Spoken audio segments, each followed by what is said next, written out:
Nze jjajja nkyali wano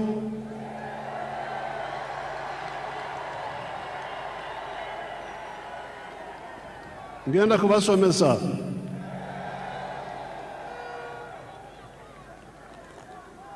I'm telling these grandchildren, Your Excellencies, I'm telling the grandchildren that they don't know much of the history. So on this occasion, I want to thank the people of Tanzania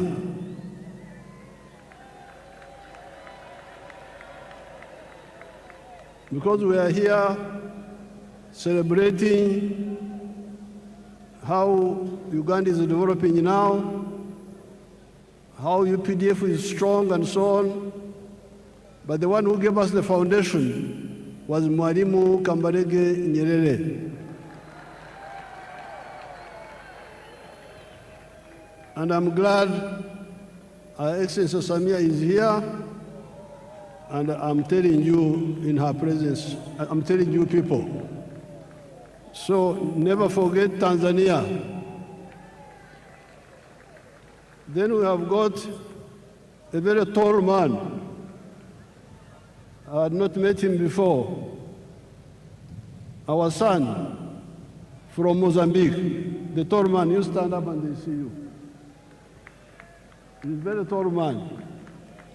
He's the new president of Mozambique. Mozambique, working with Mwalimu, are the ones who helped us to build this force which you see here.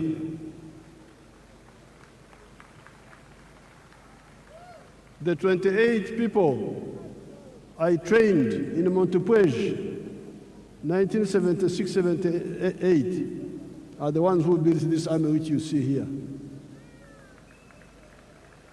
Then there is the Vice President of Kenya.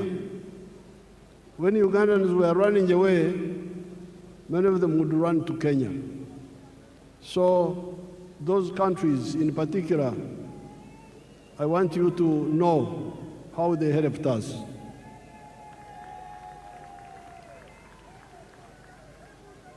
I thank all the excellencies who have come here, and the vice presidents, and the prime ministers, and the ministers who have come here. They have shown solidarity with us.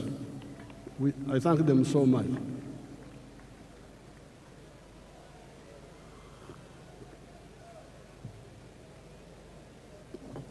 Now, Your Excellencies, the visiting heads of state, heads of government, and heads of delegations, Her Excellency the Vice President of Uganda and other leaders, all the wananchi, especially the Bazukuru, muri mucha Bazukuru.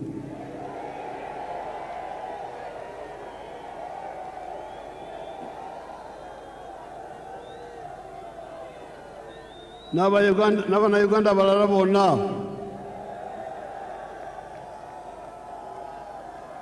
nafe abakadde temutwerabira.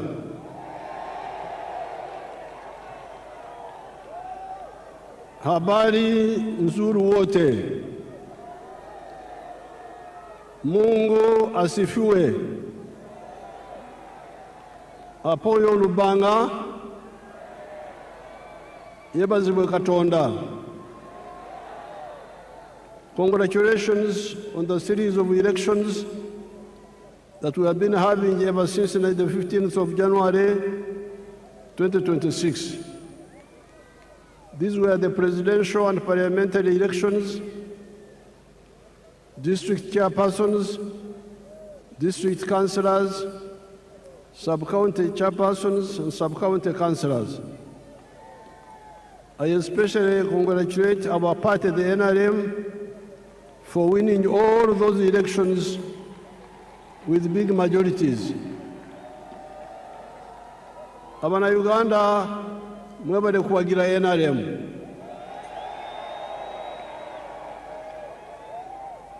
I also congratulate the other parties, such as the DP, the UPC, ETC, that participated in the elections without using violence, unlike the party of NUP and some few elements of FDC that were using violence. The parties under IPOD should clearly lay out agreed guidelines on the do's and the don'ts of election management, according to the laws and the Constitution of Uganda. This Kisanja, Excellencies, is our term for a period.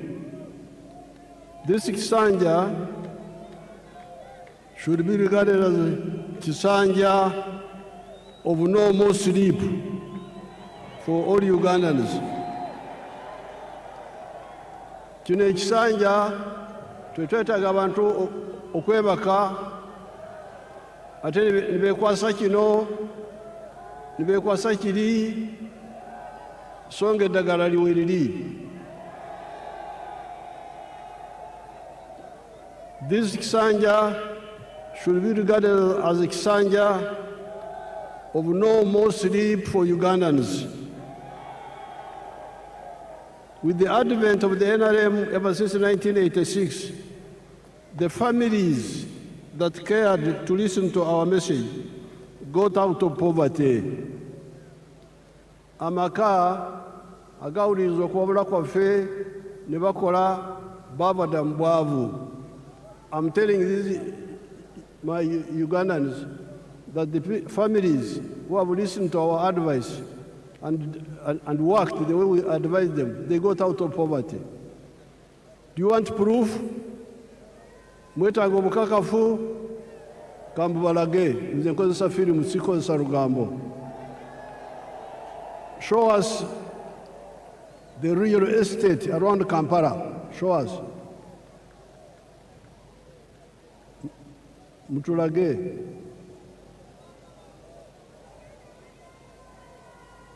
Show properly, don't switch off. You see all those houses? All those are new houses. And they are built by your own Ugandans. They are not built by foreigners.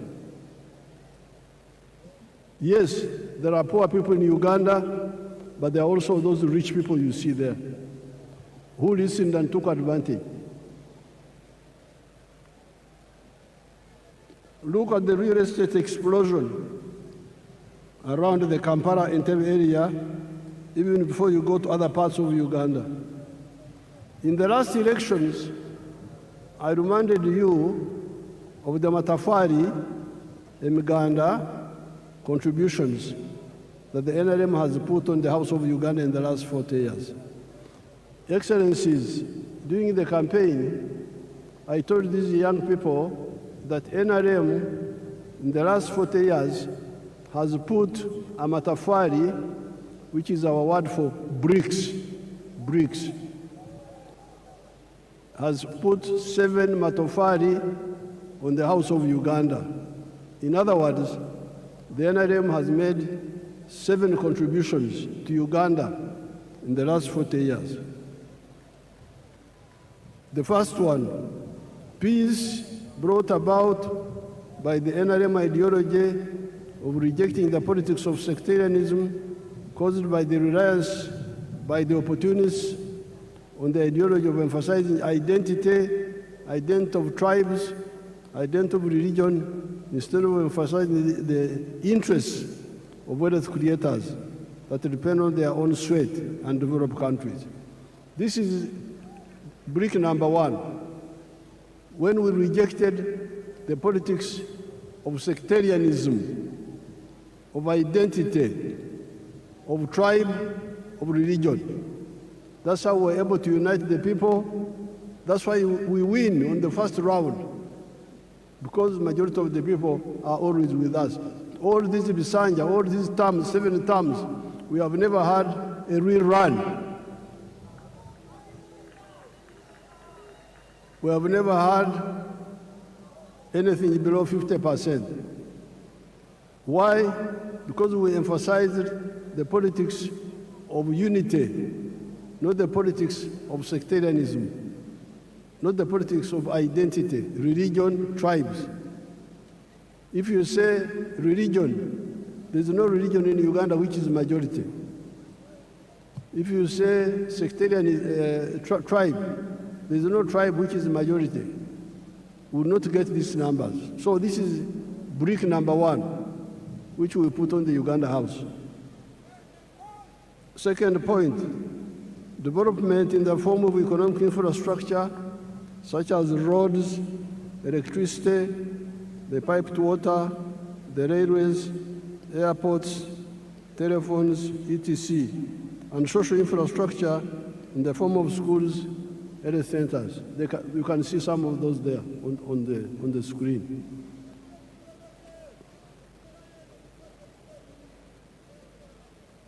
Number C, the brick number 3, wealth. You remember, I've been telling you, Enkula Kulana, in Swahili we say, maendeleo.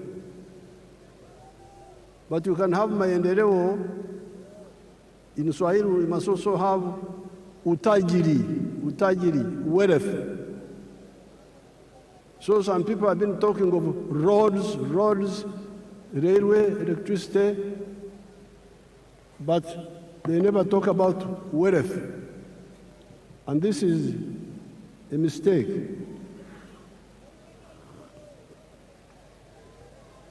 So, from the beginning, we have been telling you that maendeleo, enkulakulana, development, yes, but utajiri, wealth, must be there.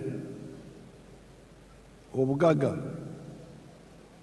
And the wealth is by whom? Utajiri ni wa nani? Unaweza kuwa utajiri wa serikali, utajiri wa watu binafsi, utajiri wa familia, utajiri wa company. The wealth can be for the government, parastatal, can be for the individuals, can be for the family or companies. So it is very crucial.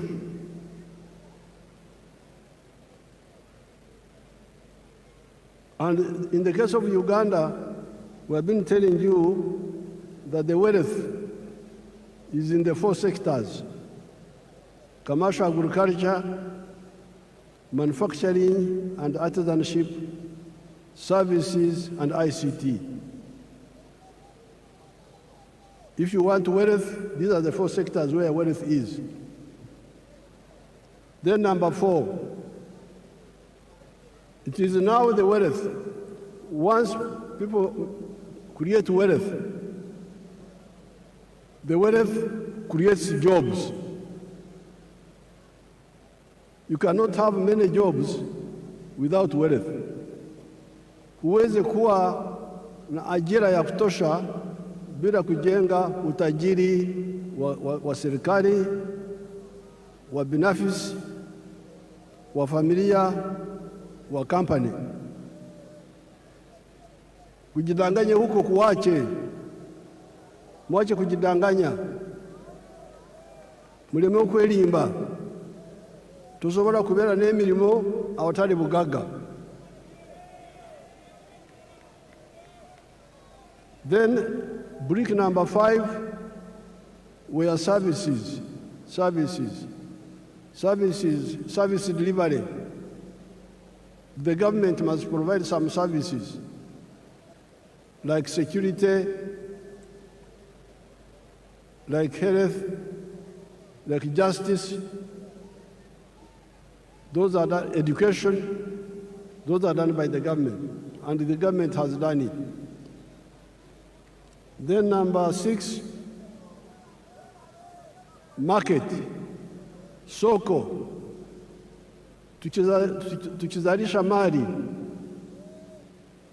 sisi wazalishaji mali, nani atanunua? bidhaa zetu kwa wingi. If we create wealth and produce products, who will buy our products? So that's why the NRM, from the beginning, with our elders, Mwalimu, Nyerere, Kaunda, all of them were clear. You cannot talk of development without market. We must unite East Africa, unite Africa, so that we have a market that can absorb the products that we produce. The United States is a powerful country because they have got their parents created a big market for them. If I was in the USA, I would be a billionaire by now, because the market is there. You produce something in New York, it can be sold all the way to California. But here in Africa, the market was fragmented. But thanks to our partners in East Africa, we have united the East African market. All these leaders you see here, many of them are members of East African Community, of COMESA, of the African Union, the CFTA. So the market is now there. Then in the case of East Africa, we are talking of the political federation also, which will deal with the issues of security. Now, the NRM has been telling you that out of the 7 bricks, NRM has put peace is now there, infrastructure is there, the service delivery of health care and schools is there, the market of East Africa is there, the market of Africa is there, we can also access the international market. So the problem is you now to do your part. And your part is in 2 areas. Wealth creation. Be part of wealth creation. Tozira bugaga, nze neerira bugaga. Nze njagala bwavu. Tombula ebyobugaga. Be part of wealth creation. And once you create wealth, you should also create jobs. Now, during the campaign, I showed you examples here. Let's see them, some of them again, a few of them. Basangwa.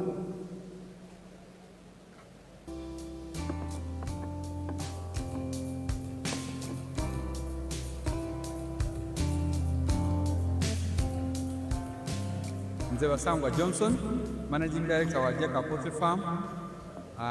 Jaka Poultry Farm yaganibwa Bukwenge, Kamuli Municipality, Kamuli District.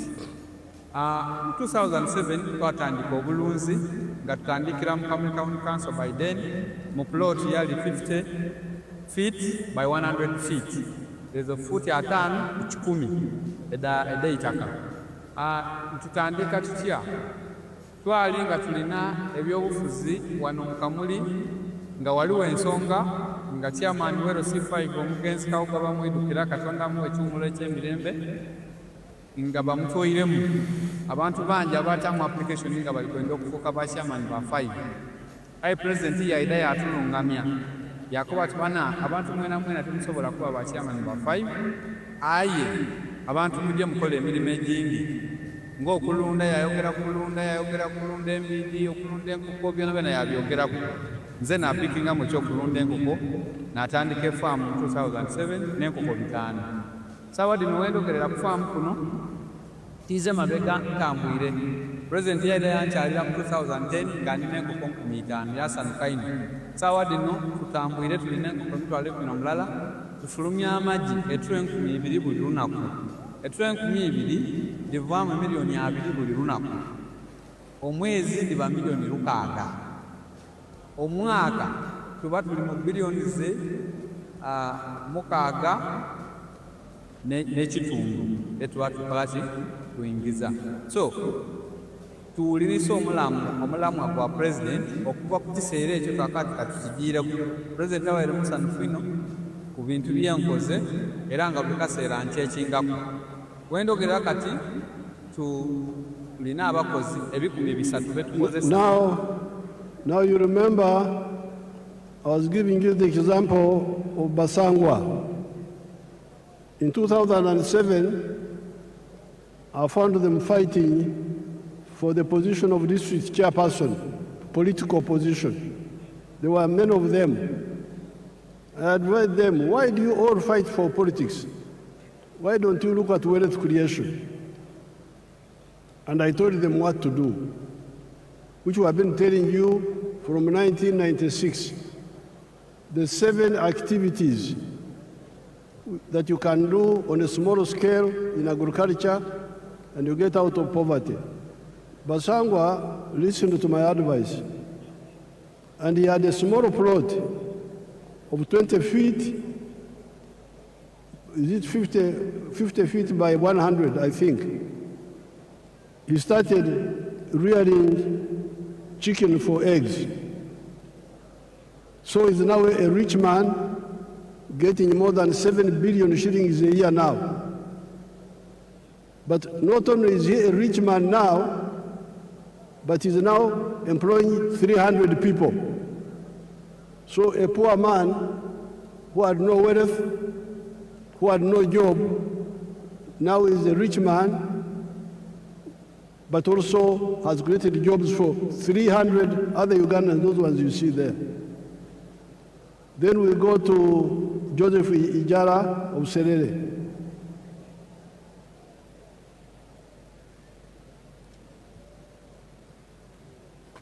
Hello, my name is Joseph Ijala. I am the proprietor of Taifa Farm, which is located in Serere in a place called Kakusi, where we are. And in Taifa we have dairy, poultry, and we also make laundry bar soap. But we also have the value addition aspect of the farm, where we produce yogurt and packaging it for the market. This project started 11 years ago after an inspiration from His Excellency, the President of Uganda, when he had come here and was teaching people about the 4-acre model. He was having a rally in Soroti, and that time I was working as a taxi driver. He was doing that master business in Soroti. So when I heard this, when I heard he was around, I crossed to go and listen to his story. And he was talking about a 4-acre model, how to improve household income. So when I came back, I was fired because I delayed there at the the guy said, you go and eat those words that you had. But I had already this land, 2.5 acres, but I also had local chicken here. But after hearing that, I got inspired to put more effort on raising this chicken. So I raised the chicken to the tune of about 100 of them. Then I got a small incubator. That was about 64 eggs. So I used that incubator for multiplying my local chicken farm. Eventually I was having 1,500 local chicken around. I was very famous for local chicken. So but then local chicken were not answering my day-to-day needs. So I decided to translate it to layers. In Taifa Farm we have 10,000 layers, which give me about 310 trays per day. And each tray goes at a price of 10,500. So approximately 3 million, about 3 million shillings a day from the eggs that we get. Now that is Joseph Ijara of Serere, who was wasting time as a taxi driver getting little money. So when he heard my speech, he had 2.5 acres back home. He went back and started rearing chicken for layers, for eggs, and dairy. Now he's getting a lot of money. He was saying that he's getting 3 million shillings per day from the eggs alone. But when I went back in the campaign, he's now getting more than 6 million shillings per day. That Ijara. Now, there is Nyakana. Let's see Nyakana now.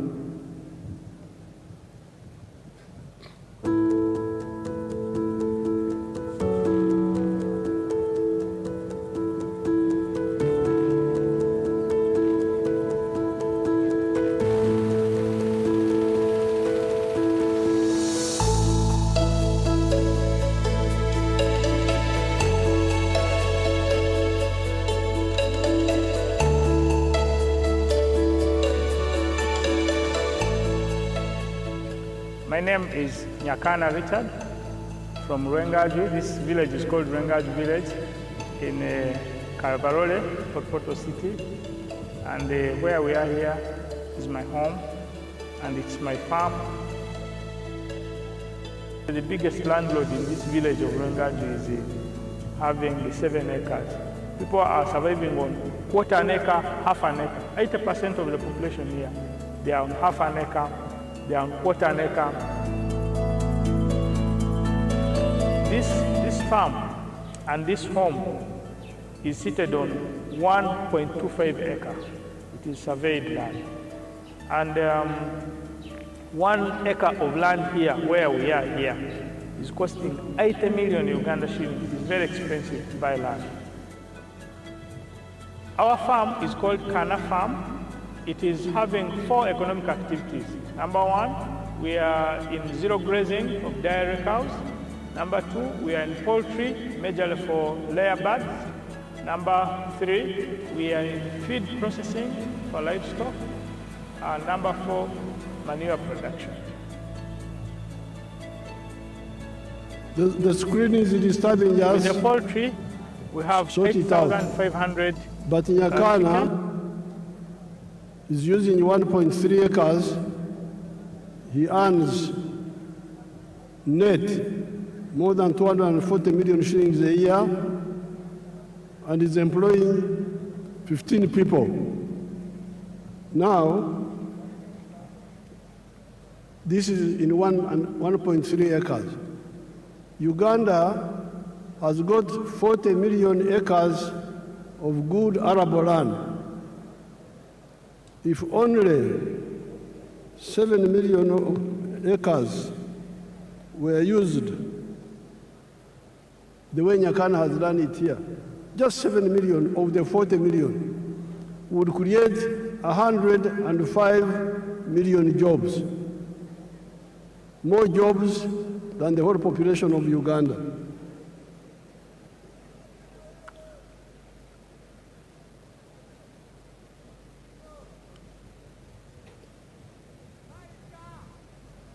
I have reminded you that Uganda has very good arable land. If only 7 million of those acres were used the Nyakana way, would create 105 million jobs in small-scale commercial agriculture alone of the 4 acres model or less, and the 7 economic activities. This is before you talk of the big-scale commercial agriculture, such as Madvani, where employs 14,000 people at Kachira, before you talk of the manufacturers that are now employing 1.5 million people. Now, you can say, you Museveni, you are always talking of small people, of 4 acres and less. The Basangwas, the Ijaras, the Nyakanas. Oh no, you are mistaken. I support the big ones also. Let's see Madvani. Show us Madvan if you man, if you are not asleep. The one of the screen. You want the big ones? They are there. The big ones are there. But we struggle with the smaller ones because they are the ones who don't know what to do. The big ones, most of the time, know what to do.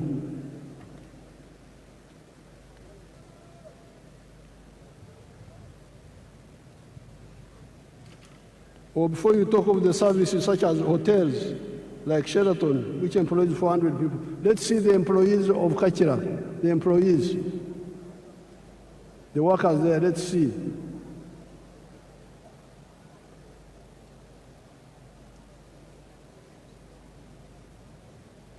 They are employing 14,000 people in Kachira. Let's look at Sheraton. Sheraton is employing how many people? Sheraton, if you have it.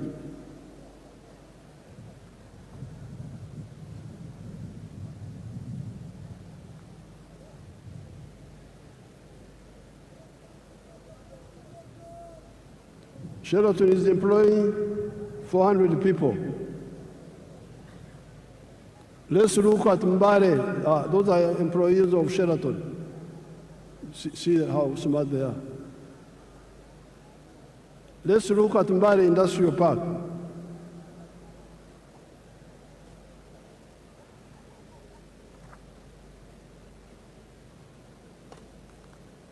Mbare Industrial Park.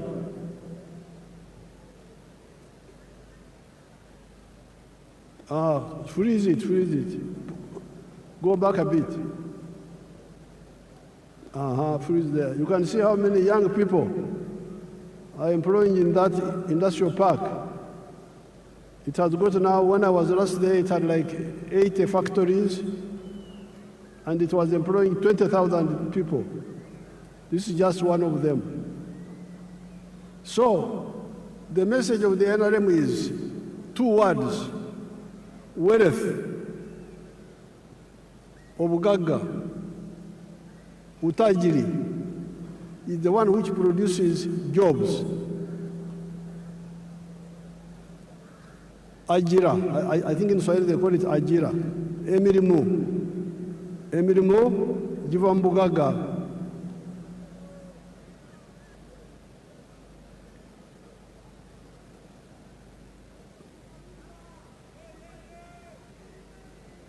The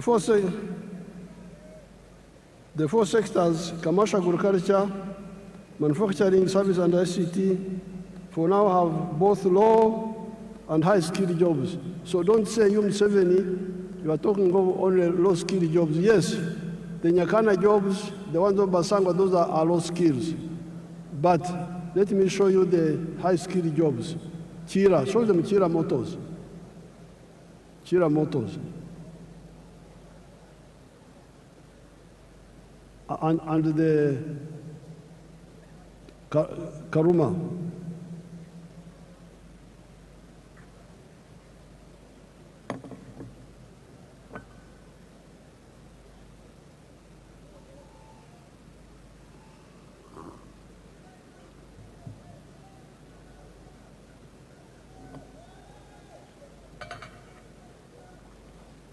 Now all those are skilled workers. Let's see the ones of Chira.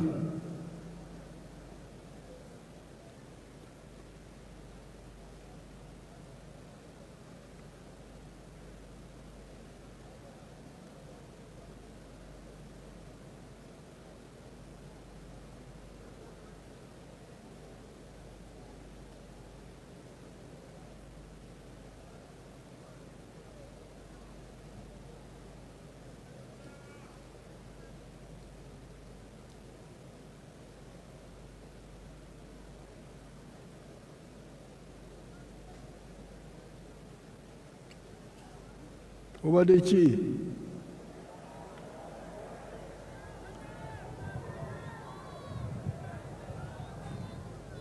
Alamba ile kulambara yebase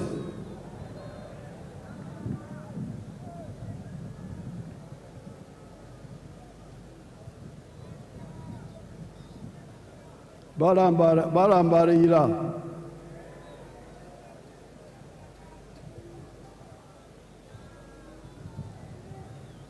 Now those are all high-skilled workers. Let's see what they are producing. Show us the buses.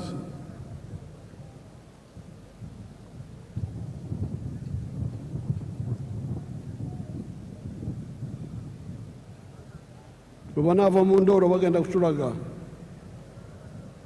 they get out of sleep, they will show us. Let's continue. So, those are the buses now, produced by your own people from zero. Totally designed and produced by. There is crying about petrol in the world. For us, we shall go electric. If the petrol disappears, we have got electric buses here. We have no problem.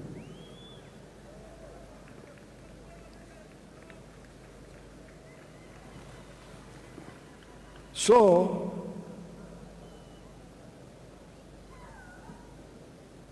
the challenge of the NRM is that there is peace, there is infrastructure, there is services in schools and health centers, there is market of Africa, but you must be engaged in wealth creation. As an individual, as a family, or a company. And then the wealth you create will produce jobs. And in the case of Uganda, we have got the 4 sectors: commercial, agriculture, big or small, manufacturing, services like hotels, and ICT. The 4 sectors, commercial, agriculture, manufacturing, services, and ICT, for now have both low and high-skilled jobs. In 2013, only 32% of the homesteads in Uganda were in the money economy. At independence, in 1963, only 9.4% were in the money economy. On account of the work of Operation Wealth Creation and PDM, the homesteads in the money economy are now 67%. The other 33% are still outside, but must also join the money economy. When all the families in Uganda join the money economy in the 4 sectors, there will be so many jobs that all our nearly 2 million refugees from the brother countries of Africa that are here will get jobs, and we will have to import other workers from the brother African countries. With more value addition for our agricultural raw materials, our mineral raw materials, our forest raw materials, plus our knowledge economy of automobiles, vaccines, pharmaceuticals, and electronics. There will be more people in manufacturing, services, and ICT than in agriculture. This is where we need to retune our educational system to concentrate on imparting skills to learners that are needed in the labor market, and scale down on random education, or be clear to the learners and parents that certain courses are just for interest and may not create jobs for the wielders of these skills. In Uganda here, we are always talking about the importance of value addition that I've just mentioned here. With the presence of so many African brothers and sisters and friends from outside Africa, I cannot fail to point out the strategic mistakes many of the African ruling elites have been making for the last 70 years, ever since the independence of Sudan, Khartoum, in 1955. The mistake of exporting unprocessed or semi-processed raw materials of minerals, agricultural products, etc. This is a strategic blunder. Let us take gold as an example. If you export a kilogram of unprocessed gold, 84% pure, recently you have been getting US dollars 60,000. If the gold is processed to 99.9% purity, you get US dollars 168,000. Look at the difference in value.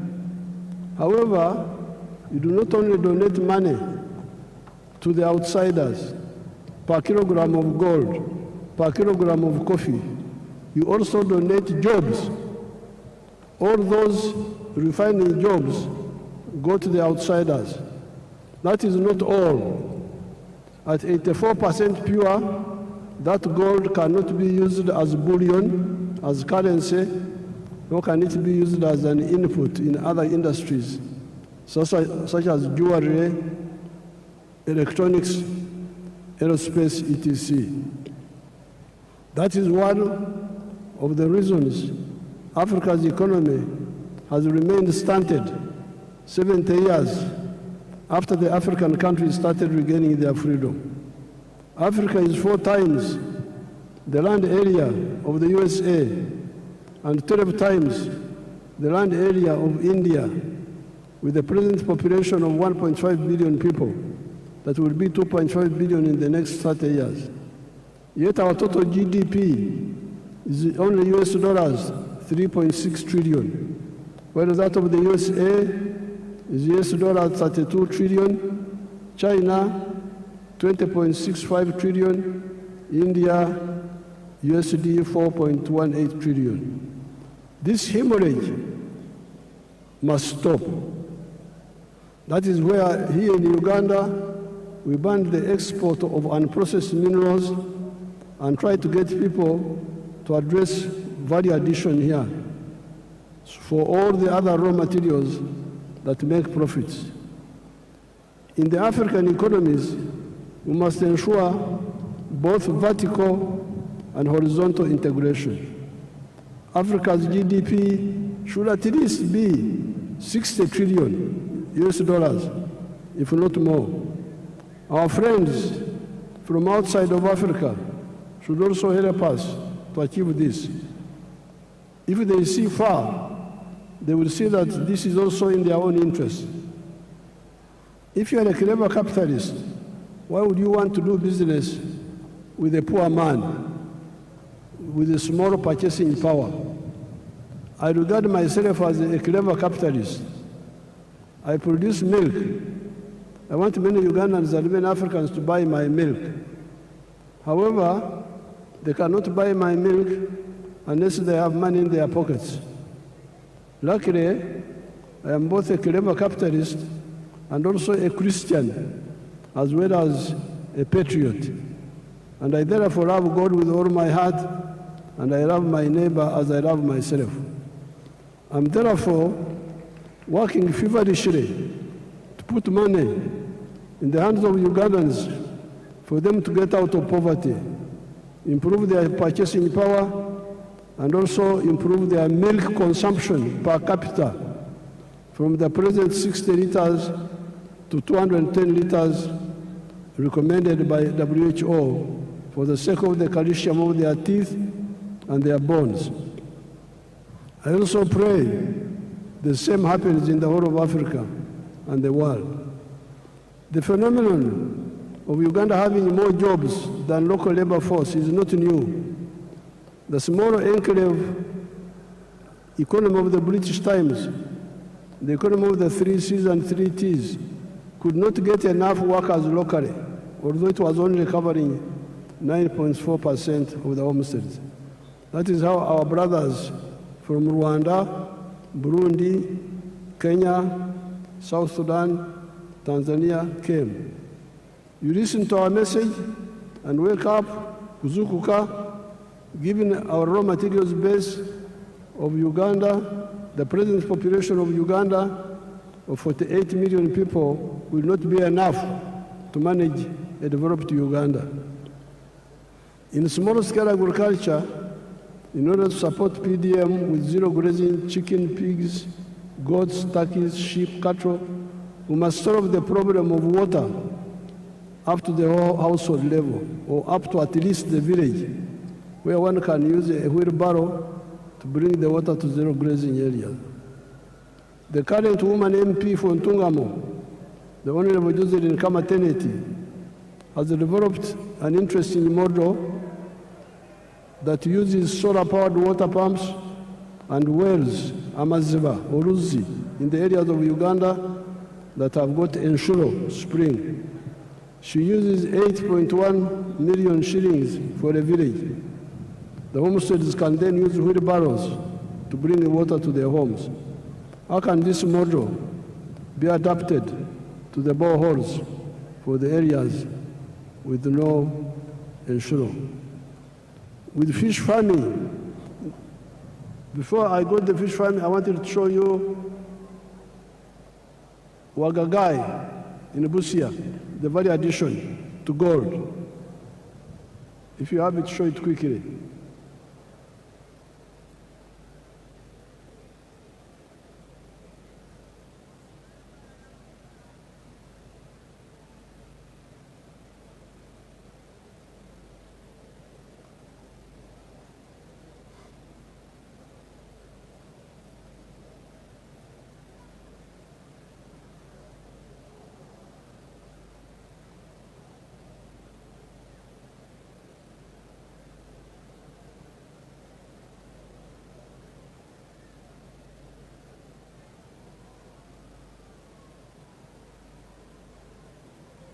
Now, freeze that one.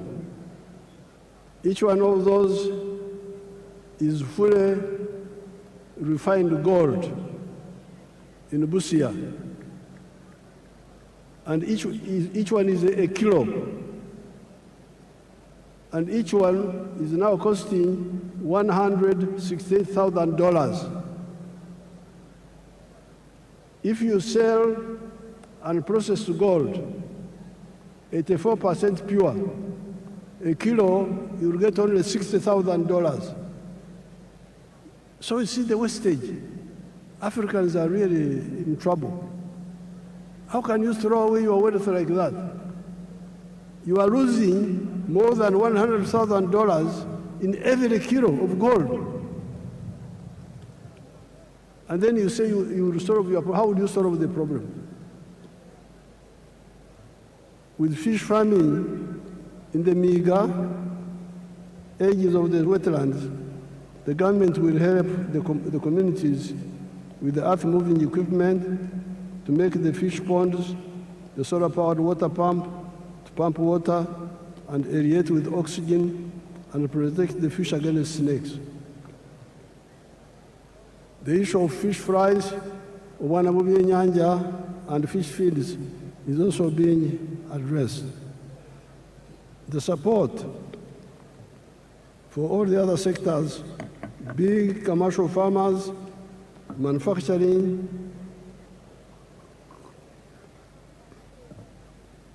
artisanship, services, ICT, are contained in the government's Fourth National Development Plan, NDP4.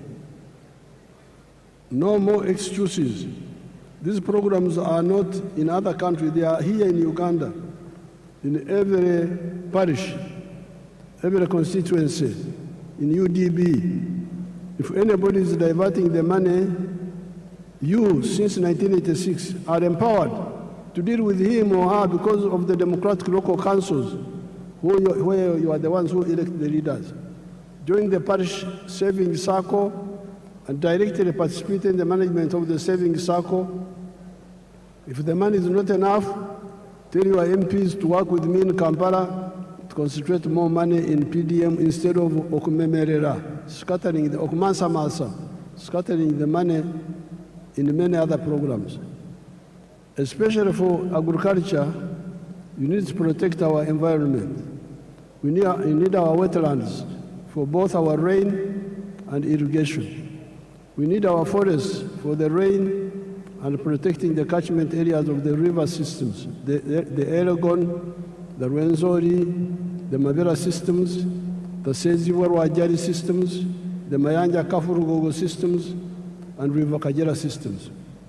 All the rice growing and potato growing in the swamps must stop. And where the terrain allows, we replace rice growing with fish farming at the edge of the swamp, which is more profitable. Then the wetlands come back for irrigation, indigenous medicine, and rain formation. Then we come to the restoration of the natural forests, which guarantee for us the availability of the indigenous medicines, genetic materials, protecting the catchment areas and the rivers and rain formation. I thank the brother countries and sisters from Africa and friends from outside Africa that joined us today on this occasion. Kati rwekwaso zikomye, tetwagala rwekwaso. No more excuses. Everybody, wealth creation. Ate obugaga bwe buzaala emirimu. I thank everybody. I would now like to ask His Excellency Ndayishimiye, I think we ignore that. Yeah, who is the head of the African Union, yeah, that's right. but also President of Burundi, The Burundi president. because he's the chairperson of the African Union, to come here First started. and greet you on behalf of the visiting president. Thank you so much.